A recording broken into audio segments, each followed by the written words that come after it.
Bwana, sasa ni rasmi klabu ya Simba imepiga hatua kubwa sana duniani. Yaani hii ni hatua ya kimataifa. Tunasema ni levels. Yaani kuna level ambayo timu inafika unasema yes, unabaki tu kuwapongeza yani bila kinyongo chochote. Bwana, klabu ya Simba jezi zake za msimu wa mwaka 2025-2026 zitatengenezwa na kampuni ya Diadora. Hii kampuni ya Diadora ni kampuni kubwa sana duniani.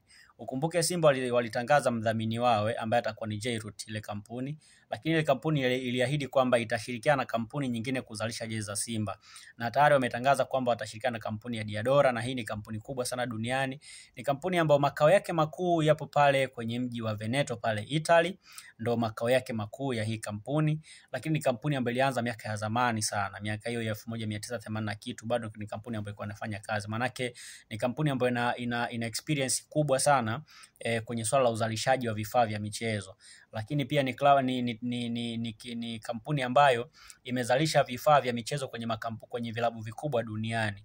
Miongoni mwa vilabu ambavyo jezi zake zimezalishwa na Diadora, vifaa vyake vya michezo vimezalishwa na hii kampuni ya Diadora ni pamoja na klabu ya AS Roma. Na hii klabu ya AS Roma vifaa vyake vilianza kuzalishwa na Diadora mwaka 2003 mpaka mwaka 2007. Manake imefanya kazi na vilabu vikubwa kama AS Roma. Sasa ukisikia kampuni imefanya kazi na klabu kubwa kama Diadora, kama AS Roma, manake ni kwamba hiyo ni kampuni kubwa duniani. Ni kampuni ambayo haina mpinzani. Ni kampuni ambayo ina uwezo wa kuzalisha vifaa vyenye ubora na kwa quality ya vyenye ubora wa hali ya juu, lakini pia watu wanavipata kwa wakati. Nimependa plani ya Simba. Wamefanya kazi nzuri sana. Sio kila klabu inaweza kupata nafasi ya vifaa vyake vya michezo kutengenezwa na kampuni ya Diadora.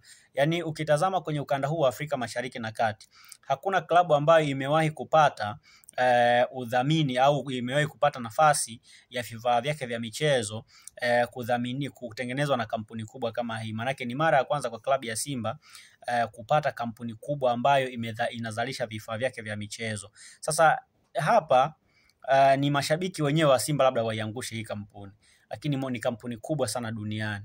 Ni kampuni ambayo inazalisha vifaa vyenye ubora wa hali ya juu. Lakini kwa wale watu ambao wanatumia sana viatu na nini, nafikiri mnajua hata aina ya viatu ambavyo wanatengeneza. Kuna viatu vingi ambavyo wanatengeneza ambavyo vina nembo zao zile za Diadora. Ni moja ya kampuni bora sana. Mimi mwenyewe ninavyo viatu ambavyo viko chini ya hii kampuni ambayo inatengeneza hivi vitu. Kwa hiyo ni kampuni moja bora sana duniani, ni kampuni ambayo imefanya mambo makubwa sana duniani. Lakini sasa hii ni kampuni ambayo sio tu kutengeneza vifaa vya michezo vya klabu kama AS Roma, lakini pia ni klabu ambayo ni kampuni ambayo imewahi kufanya kazi na wachezaji kama Marco van Basten. Nyota huyu wa AS Milan, alikuwa ni striker wa AS Milan mwaka 1980 mpaka mwaka 1990. Huyu ni mshambuliaji ambaye amewahi kuwa ndio face ya Diadora. Yaani vifaa vyote ambavyo Diadora anavitangaza yeye ndo wanatengeneza, yeye ndo anakuwa kwanza kutumia na kuonesha watu, kwa maana alikuwa kama balozi namba 1. Marco van Basten ni miongoni mwa wachezaji bora sana duniani ambao wamewahi kutokea, na miongoni mwa wachezaji ambao wamewahi kuvalishwa sana na hii kampuni ya Diadora. Kwa hiyo sio kampuni ndogo, na naona watu wanaweza kuanza kuibeza, lakini kupata nafasi ya kutengeneza vifaa na kampuni kama ya Diadora sio kitu cha mchezo. Na nitakwambia mambo mengine mengi kuhusiana na kampuni hii ya Diadora, kwa sababu imezalisha vifaa vingi, lakini pia imefanya kazi na wachezaji wengi duniani wakubwa. Mfano ni Van Basten, mmoja wa wachezaji wenye ushawishi mkubwa sana duniani kwenye kosti ya AS Milan. Kwa wale watu wa Kongo, wale watu wa zamani ambao walianza kuangalia mpira miaka ya 90, 80 mpaka 90, ni mashahidi wa hiki ambacho nakisema. Yaani ni miongoni mwa watu ambao wamefanya vizuri sana kwenye kosti ya AS Milan. So kwa mafanikio makubwa ambayo ameyapata, alipata ubalozi wa kutangaza hii kampuni ya Diadora na alifanya vizuri sana. Lakini pia nyota wa zamani wa Juventus Roberto Baggio mwaka 1990. Roberto Baggio nafikiri mnamkumbuka huyu jamaa. Ni miongoni mwa wachezaji bora sana ambao wamewahi kutokea pia Italia. Roberto Baggio alikuwa miongoni mwa wachezaji ambao wamekuwa mabalozi wakubwa sana wa kampuni hii ya Diadora. Ameitangaza Diadora kwa muda mrefu sana, na ni mtu ambaye pia amefanya kazi hata mpaka hata wakati ana staff pia aliendelea kufanya kazi na Diadora, kwa sababu ni miongoni mwa makampuni ambayo huwa yanapenda sana kufanya kazi na watu ambao wana historia nzuri.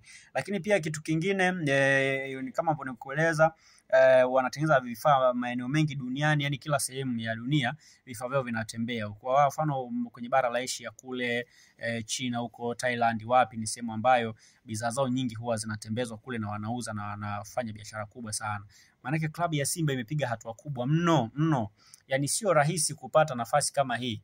Yani watu kama Diadora ni watu ambao hata vilabu kama labda TP Mazembe, vilabu kama labda Mamelodi Sundowns na nani wanatamani kupata watu kama hao, kwa sababu hizi ni kampuni kubwa sana ambazo zinatengeneza vifaa bora sana. Yani ukiwaondoa Adidas na Nike, wanaofuata kwa kutengeneza vifaa bora vya michezo ni hawa Diadora, halafu wanafuata Puma. Maanake ni kampuni ya 3 kwa kuzalisha vifaa bora vya michezo duniani. So unaweza ukaona namna gani ambavyo Simba atakuwa amepiga hatua kubwa sana.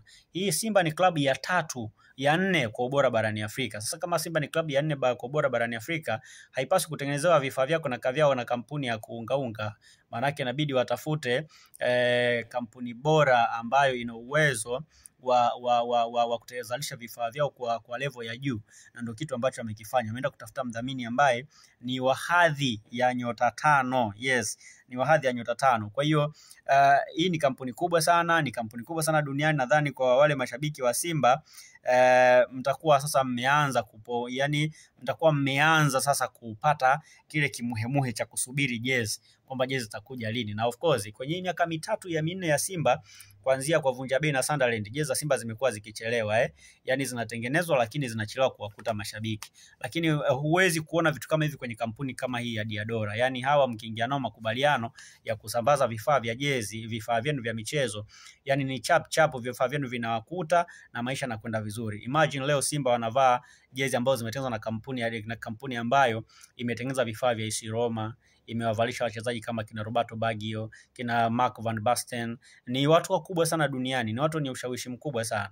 Kwa hiyo tusubiri tuone wataleta vifaa vyenye quality aina gani, lakini kwa historia yao ni mmoja wa makampuni ambayo yanatengeneza vitu vyenye quality ya juu sana na standard ya juu sana. Kwa hiyo naamini kwamba Simba hii ni moja ya hatua kubwa sana ambayo wamepiga mpaka sasa.